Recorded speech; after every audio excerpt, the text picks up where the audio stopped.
Ex-Ford worker stole millions in car parts off the assembly line. Yeah, you heard that right.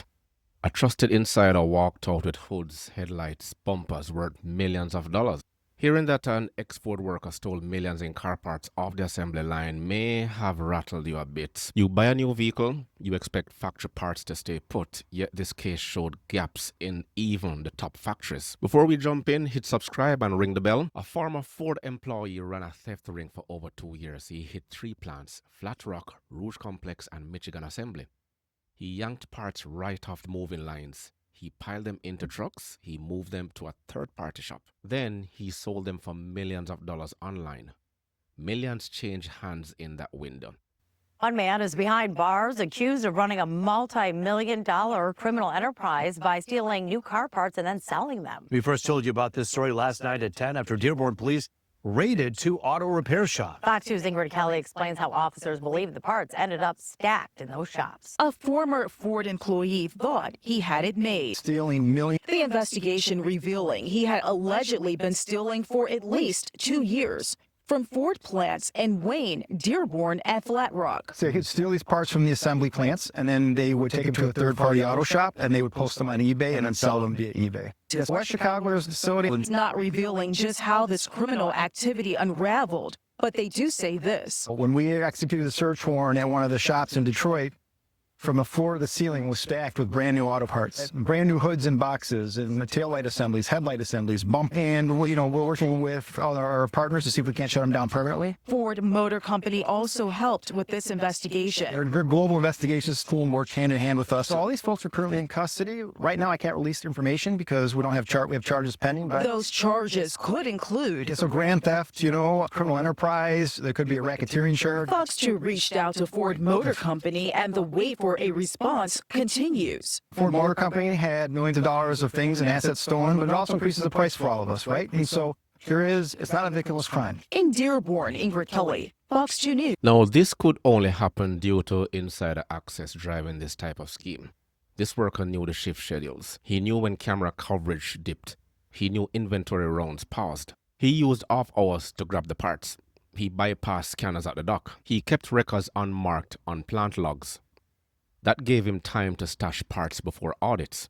He stored parts behind crates. He leveraged friendly faces at the plants to look the other way.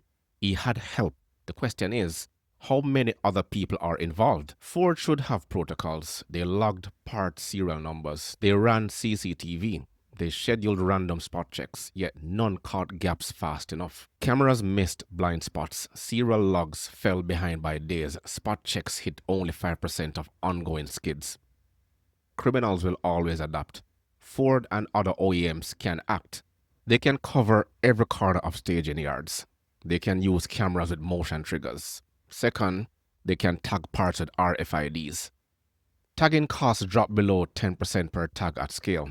Readers on forklifts record every move. Third, they can automate serial number scans. Scan every pallet outbound. They can flag mismatches in real time. Fourth, they can boost random audits, shift from 5% to 20% of shipments. Fifth, they can enforce strict access zones, use biometric locks at key doors, limit entry to essential staff. Dearborn police led the bus with Ford's global security. They closed the suspect shops. They froze bank accounts tied to the sales. They tightened badge access logs at plants. They added off-shift supervisor rounds. And they plan to roll out FRID pilots at Michigan plants by third quarter. They should see fewer parts missing by next year. When parts are being stolen, you'll feel it in higher sticker prices. Insurance rates will increase once they see an uptick in parts theft. Right now, there is an uptick in insurance due to the high number of cars being stolen. Some dealers will add handling fees. Suppliers may hike costs for anti-theft tech. The whole chain will have to take a hit. And this supply chain theft got comfortable and greedy. Most time, people involved in theft, they don't know when to quit. The thing is, buyers wouldn't be aware.